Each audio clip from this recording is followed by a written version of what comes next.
സുഹൃത്തുക്കളെ, ഇന്ത്യയുടെ അഭിമാനമായ ISROയിൽ നിന്ന് 100-ലധികം ശാസ്ത്രജ്ഞരും സാങ്കേതിക വിദഗ്ധരും കഴിഞ്ഞ ഏതാനും മാസങ്ങൾക്കിടെ രാജിവെച്ചതായുള്ള വാർത്ത വലിയ ആശങ്കയാണ് സൃഷ്ടിച്ചിരിക്കുന്നത്. അതിലും ഗൗരവമുള്ള കാര്യം, ഗഗൻയാൻ, ചന്ദ്രയാൻ 3, സ്പെയ്ഡെക്സ്, LVM-3 തുടങ്ങിയ ഇന്ത്യയുടെ അതീവ പ്രധാനപ്പെട്ട പദ്ധതികളിൽ പ്രവർത്തിച്ചവരും പുറത്തുപോയവരിലുണ്ടെന്നാണ് റിപ്പോർട്ട്. അപ്പോൾ സ്വാഭാവികമായിട്ടും ചില ചോദ്യങ്ങൾ ഉയരും. PSLVയുടെ തുടർച്ചയായ 2 വിക്ഷേപണങ്ങൾ പരാജയപ്പെട്ടതിനെ തുടർന്നുള്ള അന്വേഷണത്തിൽ നിന്ന് രക്ഷപ്പെടാനാണോ ഈ രാജികൾ? അതോ ISROയുടെ ഉള്ളിൽ എന്തെങ്കിലും വലിയ ഭരണപരമായ മാറ്റമുണ്ടായോ? അതോ ഇനി സ്വകാര്യ ബഹിരാകാശ കമ്പനികളും വിദേശ സ്ഥാപനങ്ങളും മികച്ച ശമ്പളം വാഗ്ദാനം ചെയ്ത് ISROയിലെ പ്രതിഭകളെ കൊണ്ടുപോവുകയാണോ? ലഭ്യമായ രേഖകളും റിപ്പോർട്ടുകളും പരിശോധിക്കുമ്പോൾ ഉത്തരം വെറുമൊരു ഗൂഢാലോചനയിൽ ഒതുക്കാവുന്നതല്ല. നമസ്കാരം സുഹൃത്തുക്കളെ, രഘുനാഥ് ചൈതന്യ ഡിഫൻസ് ആൻഡ് ജിയോ പൊളിറ്റിക്സിൻ്റെ വളരെ അനലിറ്റിക്കലായിട്ടുള്ള ഒരു വീഡിയോയിലേക്ക് സ്വാഗതം. ആദ്യം, യഥാർത്ഥത്തിൽ എത്ര പേര് പോയി? ഡിപ്പാർട്ട്മെൻറ്റ് ഓഫ് സ്പേസ് ഔദ്യോഗികമായിട്ട് കൃത്യമായ കണക്ക് പ്രസിദ്ധീകരിച്ചിട്ടില്ല. എന്നാൽ ISROയിലെ വിവിധ കേന്ദ്രങ്ങളിൽ നിന്നുള്ള സ്രോതസ്സുകളെ ഉദ്ധരിച്ച് ടൈംസ് ഓഫ് ഇന്ത്യ റിപ്പോർട്ട് ചെയ്തിരിക്കുന്നത് കഴിഞ്ഞ ഏതാനും മാസത്തിനുള്ളിൽ ഏകദേശം 100 മുതൽ 120 വരെ ശാസ്ത്ര സാങ്കേതിക ജീവനക്കാർ രാജിവെക്കുകയോ VRS തേടുകയോ ചെയ്തു എന്നാണ്. UR റാവു സാറ്റലൈറ്റ് സെൻറ്ററിൽ നിന്ന് മാത്രം ഏകദേശം 80 പേരും വിക്രം സാരാഭായ് സ്പേസ് സെൻറ്ററിൽ നിന്ന് കുറഞ്ഞത് 20 പേരും പുറത്തുപോയതായിട്ടാണ് റിപ്പോർട്ട്. ISROയുടെ ആകെ ജീവനക്കാരുടെ എണ്ണം 14,600-ൽ കൂടുതലാണ്. അതുകൊണ്ട് നമ്മൾ ശതമാനക്കണക്കിൽ നോക്കുകയാണെന്നുണ്ടെങ്കിൽ ഇത് 1%-ലും താഴെയാണ്. പക്ഷേ പ്രശ്നം എണ്ണത്തിലല്ല. പുറത്തുപോയ ചിലർ വർഷങ്ങളുടെ അനുഭവവും അത്യന്തം അപൂർവമായ സാങ്കേതിക കഴിവുമുള്ളവരാണ്. അതുകൊണ്ടാണ് 100 പേര് പോകുന്നത് സാധാരണ ഒരു ഓഫീസിൽ 100 പേര് പോകുന്നത് പോലെ അല്ലാതെയാകുന്നത്. ഉദാഹരണത്തിന്, LVM-3 പദ്ധതിയുമായിട്ട് ബന്ധപ്പെട്ട മുതിർന്ന ഉദ്യോഗസ്ഥൻ വിക്ടർ ജോസഫ്, സ്പെയ്ഡെക്സ് പദ്ധതിയുടെ ഡയറക്ടർ, ചന്ദ്രയാൻ 3 ലാൻഡിംഗ് സിമുലേഷൻ സംഘത്തിലെ പ്രധാന ഉദ്യോഗസ്ഥനായ ആദിത്യ അറല്ലപ്പള്ളി തുടങ്ങിയവരുടെ പേരുകൾ റിപ്പോർട്ടുകളിൽ പരാമർശിക്കപ്പെടുന്നുണ്ട്.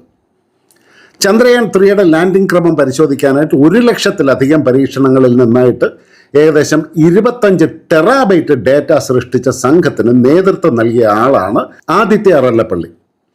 ഇത്തരത്തിലുള്ള പരിചയം ഒരു പുതിയ റിക്രൂട്ട്മെൻറ്റിലൂടെ അടുത്ത ദിവസം തന്നെ പകരം വയ്ക്കാനായിട്ട് സാധിക്കില്ല. പക്ഷെ വളരെ വ്യാപകമായിട്ട് കോൺസ്പിറസി തിയറിക്കാർ പറഞ്ഞ് പരത്തുന്ന ഒരു വശമുണ്ട്. ഇത് PSLV പരാജയ അന്വേഷണമായിട്ട് ബന്ധപ്പെട്ടതാണോ എന്ന്. ഇതാണ് ഏറ്റവും കൂടുതൽ പ്രചരിക്കുന്ന സംശയം. 2025 മെയ് 18-ന് വിക്ഷേപിച്ച PSLV C61 3-ാം ഘട്ടത്തിലെ പ്രശ്നത്തെ തുടർന്ന് EOS 9 ഉപഗ്രഹത്തെ നിശ്ചിത ഭ്രമണപഥത്തിൽ എത്തിക്കാനായിട്ട് പരാജയപ്പെട്ടു. ഏകദേശം 8 മാസത്തിന് ശേഷം 2026 ജനുവരി 12-ന് വിക്ഷേപിച്ച PSLV C62-വും 3-ാം ഘട്ടത്തിൻ്റെ അവസാന ഭാഗത്ത് ദിശ തെറ്റി. ചരിത്രപരമായിട്ട് 90%-ലധികം വിജയം നേടിയ PSLVക്ക് തുടർച്ചയായി ഉണ്ടായ 2 പരാജയങ്ങൾ തീർച്ചയായിട്ടും ഗൗരവമുള്ളതാണ്. 2 സംഭവങ്ങളിലും വിശദമായ സാങ്കേതിക പരിശോധനകൾ ആരംഭിക്കുകയും ചെയ്തിട്ടുണ്ട്. എന്നാൽ ഇവിടെ ഒരു പ്രധാന കാര്യം നമ്മൾ മനസ്സിലാക്കണം. ഇപ്പോൾ ലഭ്യമായിട്ടുള്ള ഒരു ഔദ്യോഗിക രേഖയിലും വിശ്വസനീയ മാധ്യമ റിപ്പോർട്ടിലും ഈ അന്വേഷണത്തെ ഭയന്നാണ് 100-ലധികം പേര് രാജിവെച്ചത് എന്ന് പറയുന്നില്ല. രാജിവെച്ചതായിട്ട് റിപ്പോർട്ട് ചെയ്യപ്പെട്ടവർ ഒരേ റോക്കറ്റ് വിഭാഗത്തിൽ നിന്നുള്ളതുമല്ല. അവർ ഉപഗ്രഹ നിർമ്മാണം, മനുഷ്യ ബഹിരാകാശ യാത്ര, ചന്ദ്രദൗത്യം, ഡോക്കിംഗ് സാങ്കേതികവിദ്യ, വിക്ഷേപണ വാഹന വികസനം തുടങ്ങിയ വിവിധ മേഖലകളിൽ നിന്നുള്ളവരാണ്.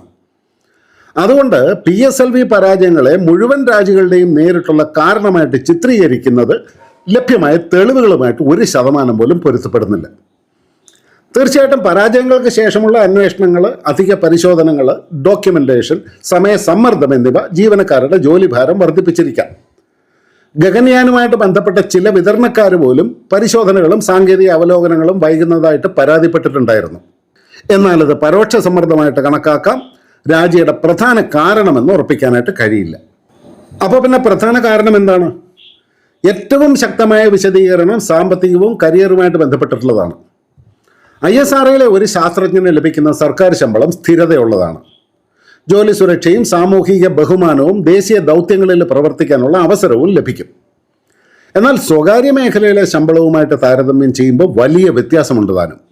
നമ്മുടെ മുൻ ISRO ചെയർമാൻ S സോമനാഥ് മുൻപൊരിക്കൽ പറഞ്ഞ ഒരു ഉദാഹരണം ഏറെ പ്രസക്തമാണ്. IIT-കളിൽ നടത്തിയ റിക്രൂട്ട്മെൻറ്റിൽ ശമ്പള ഘടന അറിഞ്ഞതിന് ശേഷം വലിയൊരു വിഭാഗം വിദ്യാർത്ഥികൾ പിന്മാറിയതായിട്ട് അദ്ദേഹം വ്യക്തമാക്കിയിട്ടുണ്ടായിരുന്നു. അതായത് ഇന്ത്യയിലെ ഏറ്റവും മികച്ച യുവ എഞ്ചിനീയർമാരെ ദേശീയ അഭിമാനം മാത്രം പറഞ്ഞ് ദീർഘകാലം പിടിച്ചു നിർത്താൻ കഴിയില്ല എന്ന പ്രശ്നം നേരത്തെ തന്നെ ഉണ്ടായിരുന്നു. 2004 മുതൽ 2007 വരെയുള്ള കാലത്ത് പുതിയതായിട്ട് നിയമിക്കപ്പെട്ടവരിൽ വലിയൊരു വിഭാഗം ISRO വിട്ടുപോയിട്ടുണ്ടായിരുന്നു. 2012 മുതൽ 2024 വരെ ഏകദേശം 700 ജീവനക്കാർ രാജിവെച്ചതായും ഔദ്യോഗിക കണക്കുകളെ അടിസ്ഥാനമായിട്ടുള്ള റിപ്പോർട്ടുകൾ സൂചിപ്പിക്കുന്നു. ഈ വാർത്ത ടൈംസ് ഓഫ് ഇന്ത്യയിൽ വന്നതുമാണ്. ഇനി നമ്മൾ പരിഗണിക്കേണ്ടതെന്ന് പറഞ്ഞു കഴിഞ്ഞാൽ, സ്വകാര്യ ബഹിരാകാശ മേഖല തുറന്നതോടെ എന്താണ് മാറിയത്? മുൻപ് ഒരു റോക്കറ്റിലോ ഉപഗ്രഹത്തിലോ പ്രവർത്തിക്കാനായിട്ട് ആഗ്രഹിക്കുന്ന ഇന്ത്യൻ എഞ്ചിനീയർമാരുടെ പ്രധാന ലക്ഷ്യം ISRO ആയിരുന്നു. ഇന്ന് സ്ഥിതി മാറി. Skyroot Aerospace, Agnikul Cosmos, Pixxel, Bellatrix, Dhruva Space, GalaxEye തുടങ്ങിയ കമ്പനികൾ റോക്കറ്റുകൾ, ഉപഗ്രഹങ്ങൾ, പ്രൊപ്പൽഷൻ സംവിധാനങ്ങൾ, ഭൂനിരീക്ഷണ സേവനങ്ങൾ എന്നിവയെല്ലാം വികസിപ്പിക്കുന്നുണ്ട്. ഇവയിൽ പല കമ്പനികളും ISROയിൽ പ്രവർത്തിച്ചിരുന്ന മുൻ എഞ്ചിനീയർമാരാണ് സ്ഥാപിച്ചതോ അല്ലെങ്കിൽ നയിക്കുന്നതോ. സ്കൈറൂട്ട് തന്നെ മുൻ ISRO എഞ്ചിനീയർമാർ സ്ഥാപിച്ച സ്ഥാപനമാണ്. ഇന്ത്യ സ്വകാര്യ കമ്പനികൾക്കായിട്ട് ബഹിരാകാശ മേഖല തുറന്നതിന് ശേഷം ഇത്തരം സ്ഥാപനങ്ങളുടെ സാങ്കേതികവും സാമ്പത്തികവുമായ ശേഷിയും വർദ്ധിച്ചു. അപ്പോൾ ഒരു പരിചയസമ്പന്നനായ ISRO ശാസ്ത്രജ്ഞന് സ്വകാര്യ കമ്പനിയിൽ എന്തൊക്കെ ലഭിക്കാം? കൂടുതൽ ശമ്പളം കിട്ടും, ഓഹരി പങ്കാളിത്തം കിട്ടും, വേഗത്തിലുള്ള സ്ഥാനക്കയറ്റം കിട്ടും, ചെറിയ ടീമിൽ വലിയ തീരുമാനമെടുക്കാനുള്ള അധികാരം, സ്വന്തം ആശയം നേരിട്ട് പ്രൊഡക്റ്റീവ് ആക്കാനുള്ള സ്വാതന്ത്ര്യം, ചിലപ്പോൾ വിദേശ സ്ഥാപനങ്ങളിലോ അന്താരാഷ്ട്ര പദ്ധതികളിലോ പ്രവർത്തിക്കാനുള്ള അവസരവും. അതുകൊണ്ട് സ്വകാര്യ ബഹിരാകാശ മേഖല വളരുമ്പോൾ ISROയിൽ നിന്ന് ചിലർ അവിടേക്ക് പോകുന്നത് അസാധാരണമല്ല. വാസ്തവത്തിൽ ഇത് ഇന്ത്യയുടെ നയത്തിൻ്റെ ഒരു വിരോധാഭാസമാണ്. ഇന്ത്യ ഒരു സ്വകാര്യ ബഹിരാകാശ വ്യവസായം സൃഷ്ടിക്കാൻ ആഗ്രഹിച്ചു. അതിനാവശ്യമായ ഏറ്റവും മികച്ച മനുഷ്യ വിഭവശേഷി ആദ്യം ലഭിക്കുന്ന സ്ഥലം സ്വാഭാവികമായിട്ടും ISRO തന്നെയാണ്. പിന്നെ വരുന്ന വലിയൊരു ചോദ്യമാണ്, ജോലിഭാരവും കരിയർ ഘടനയും കാരണമാകുന്നുണ്ടോ എന്ന്.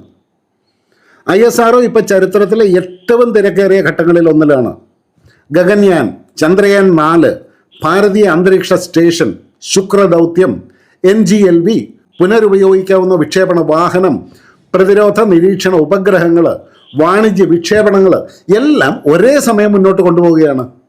2029 വർഷത്തിൽ 50 വിക്ഷേപണങ്ങൾ നടത്താനുള്ള ലക്ഷ്യത്തെക്കുറിച്ചും ISRO നേതൃത്വം സംസാരിച്ചിട്ടുണ്ട്. പക്ഷേ സ്ഥാപനത്തിൻ്റെ മനുഷ്യ വിഭവശേഷി അതേ വേഗത്തിൽ വർദ്ധിച്ചിട്ടുണ്ടോ എന്നത് പ്രധാന ചോദ്യമാണ്.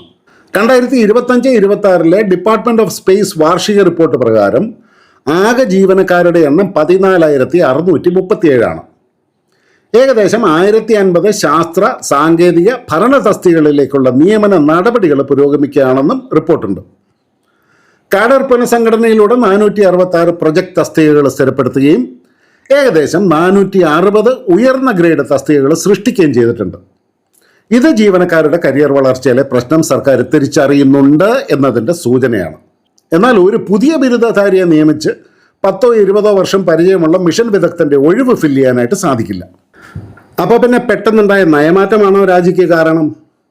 ഇവിടെ സംഭവക്രമം മറിച്ച് പറയാൻ പാടില്ല. 2020 നവംബർ 25 മുതൽ സയൻറ്റിസ്റ്റ്, എഞ്ചിനീയർ, SG വരെയുള്ള ജീവനക്കാരുടെ രാജിയും സ്വമേധയാ വിരമിക്കലും അംഗീകരിക്കാനായിട്ട് ISRO കേന്ദ്രങ്ങളുടെ ഡയറക്ടർമാർക്ക് അധികാരമുണ്ടായിരുന്നു. എന്നാൽ 2026 ജൂലൈ 14 ഡിപ്പാർട്ട്മെൻറ്റ് ഓഫ് സ്പേസ് പുതിയ ആഭ്യന്തര മെമ്മോറാണ്ടം പുറപ്പെടുവിച്ചു. ഗഗൻയാനും മറ്റ് ദേശീയ പ്രാധാന്യമുള്ള പദ്ധതികളുമായിട്ട് ബന്ധപ്പെട്ട ശാസ്ത്ര സാങ്കേതിക ജീവനക്കാരുടെ രാജി സാധാരണ നടപടിയായിട്ട് അംഗീകരിക്കരുത് എന്നാണ് നിർദ്ദേശം. ഇനി ഇത്തരം അപേക്ഷകൾ കേന്ദ്ര ഡയറക്ടർ നേരിട്ട് തീരുമാനിക്കാതെ ശുപാർശയോടെ ഡിപ്പാർട്ട്മെൻറ്റ് ഓഫ് സ്പേസിന് അയക്കണം. അതായത് ഈ നയമാറ്റം രാജികൾക്ക് മുമ്പുണ്ടായ കാരണമല്ല, രാജികളുടെ ഒഴുക്ക് തടയാൻ പിന്നീട് കൊണ്ടുവന്ന നടപടിയാണ്. പക്ഷേ ഈ നടപടി ഒരു അടിസ്ഥാന പ്രശ്നം പരിഹരിക്കുന്നില്ല. ഒരു ശാസ്ത്രജ്ഞനെ ഭരണ നടപടിയിലൂടെ കുറച്ചു കാലം തടഞ്ഞു നിർത്താം. എന്നാൽ അയാൾ രാജിവെക്കാൻ തീരുമാനിച്ച കാരണം ശമ്പളം, ജോലിഭാരം, കുടുംബ സാഹചര്യം, കരിയർ, വളർച്ച, തൊഴിൽ സ്വാതന്ത്ര്യം ഇങ്ങനെയുള്ളതെല്ലാം പരിഹരിക്കാതെ ദീർഘകാലം പ്രതിഭകളെ നിലനിർത്താനായിട്ട് സാധിക്കില്ല. ഇതിൽ ദേശീയ സുരക്ഷാ പ്രശ്നമുണ്ടോ? തീർച്ചയായിട്ടും ശ്രദ്ധിക്കേണ്ട വിഷയമുണ്ട്. ISROയിലെ ശാസ്ത്രജ്ഞർ കൈകാര്യം ചെയ്യുന്ന പല സാങ്കേതിക വിദ്യകളും സാധാരണ അറിവല്ല. Rocket propulsion, guidance, re entry, ഉപഗ്രഹ നിയന്ത്രണം, ഭ്രമണപഥ docking, cryogenic engine, radar imaging തുടങ്ങിയവയിൽ ചിലത് ഇരട്ട ഉപയോഗ സ്വഭാവമുള്ള സാങ്കേതിക വിദ്യകളാണ്. അതുകൊണ്ട് നിർണായക പദ്ധതിയിൽ പ്രവർത്തിക്കുന്ന ഒരാൾ ഒരു വിദേശ സ്ഥാപനത്തിലേക്ക് പോകുമ്പോൾ സുരക്ഷാ പരിശോധനകളും സേവനാനന്തര നിയന്ത്രണങ്ങളും ആവശ്യമാണ്. എന്നാൽ ചില ചാനലുകളൊക്കെ അടിച്ചു വിടുന്നത് പോലെ ഓരോ രാജ്യവും ചാരപ്രവർത്തനമായിട്ട് കാണുന്നത് തെറ്റാണ്. ലഭ്യമായ റിപ്പോർട്ടുകളിൽ ഈ രാജ്യങ്ങൾക്ക് വിദേശ രഹസ്യാന്വേഷണ ഏജൻസികളുമായോ സാങ്കേതിക വിവരച്ചോർച്ചയുമായോ ബന്ധമുണ്ടെന്ന് തെളിവൊന്നും ഇതുവരെ പുറത്തു വന്നിട്ടില്ല. സുരക്ഷ ഉറപ്പാക്കണം, പക്ഷേ അടിസ്ഥാനമില്ലാത്ത സംശയങ്ങൾ ശാസ്ത്രജ്ഞരെ വെറുതെ കുറ്റവാളികളാക്കരുത്. പ്രത്യേകിച്ചും മലയാളികൾ, കാരണം നമ്പിനാരായണന്റെ അനുഭവം നമ്മുടെ കൺമുമ്പിലുണ്ട്. സുഹൃത്തുക്കളെ, അപ്പം 100-ലധികം ISRO ജീവനക്കാർ പുറത്തുപോയതിൻ്റെ പ്രധാന കാരണം എന്താണ്? ഒന്നാമതായിട്ട് PSLVയുടെ 2 പരാജയങ്ങളെക്കുറിച്ചുള്ള അന്വേഷണം ഭയന്നാണ് എല്ലാവരും രാജിവെച്ചത് എന്ന വാദത്തിന് തെളിവില്ല. രണ്ടാമതായിട്ട് ജൂലൈ 14 നയമാറ്റം രാജിയുടെ കാരണമല്ല, രാജികൾ തടയാനുള്ള സർക്കാർ പ്രതികരണമാണ്. മൂന്നാമതായിട്ട് ഏറ്റവും ശക്തമായ കാരണങ്ങൾ സ്വകാര്യ മേഖലയിലെ മികച്ച ശമ്പളം, വേഗത്തിലുള്ള കരിയർ വളർച്ച, സാങ്കേതിക സ്വാതന്ത്ര്യം, ഓഹരി പങ്കാളിത്തം, വിദേശ അവസരങ്ങൾ എന്നിവയാകാനാണ് സാധ്യത. നാലാമതായിട്ട് ഒരേ സമയം അനവധി വലിയ പദ്ധതികൾ മുന്നോട്ട് കൊണ്ടുപോകുന്നതിലൂടെ ഉണ്ടാകുന്ന ജോലി ഭാരവും സ്ഥാനക്കയറ്റ ഭരണ സംവിധാനത്തിലെ പഴയ നിയന്ത്രണങ്ങളും പ്രശ്നം വർദ്ധിപ്പിക്കുന്നുണ്ടാവാം. അതുകൊണ്ട് ഇത് ISRO തകരുന്നു എന്ന കഥയല്ല. ഇന്ത്യയുടെ ബഹിരാകാശ മേഖല അതിവേഗം വളരുമ്പോൾ രാജ്യത്തിൻ്റെ പഴകിയ സർക്കാർ ബഹിരാകാശ സംവിധാനവും പുതിയ സ്വകാര്യ ബഹിരാകാശ വ്യവസായവും ഒരേ പരിമിതമായ പ്രതിഭാസമ്പത്തിനായിട്ട് മത്സരിക്കുന്നതിൻ്റെ സൂചനയാണ്. ISROയ്ക്ക് ശാസ്ത്രജ്ഞരെ തടഞ്ഞു നിർത്താനുള്ള ഉത്തരവല്ല ദീർഘകാല പരിഹാരം. മികച്ച ശമ്പളം, പ്രകടനാധിഷ്ഠിത പ്രോത്സാഹനം, വേഗത്തിലുള്ള സ്ഥാനക്കയറ്റം, ഗവേഷണ സ്വാതന്ത്ര്യം, നിർണായക വിദഗ്ധർക്കുള്ള പ്രത്യേക നിലനിർത്തൽ പാക്കേജ് എന്നിവയാണ് വേണ്ടത്. കാരണം റോക്കറ്റ് വീണ്ടും നിർമ്മിക്കാം, ഉപഗ്രഹവും വീണ്ടും നിർമ്മിക്കാം. പക്ഷേ 20 വർഷത്തെ അനുഭവമുള്ള ഒരു മിഷൻ വിദഗ്ധന് ഒരൊറ്റ നിയമന വിജ്ഞാപനത്തിലൂടെ പകരം സൃഷ്ടിക്കാൻ സാധിക്കില്ല. അതുതന്നെയാണ് ഈ വാർത്ത ഇന്ത്യക്ക് നൽകുന്ന ഏറ്റവും വലിയ മുന്നറിയിപ്പ്. സുഹൃത്തുക്കളെ, ഞാൻ ഈ വീഡിയോ ഇവിടെ അവസാനിപ്പിക്കുന്നു. ഇഷ്ടപ്പെട്ടെങ്കിൽ ഒന്ന് ലൈക്ക് ചെയ്യുക, ഷെയർ ചെയ്യുക, ചാനൽ സബ്സ്ക്രൈബ് ചെയ്യുക. വീണ്ടും മറ്റൊരു വിഷയമായിട്ട് കണ്ടുമുട്ടാം. അതുവരെ എല്ലാവർക്കും നന്ദി, നമസ്കാരം, ജയ് ഹിന്ദ്.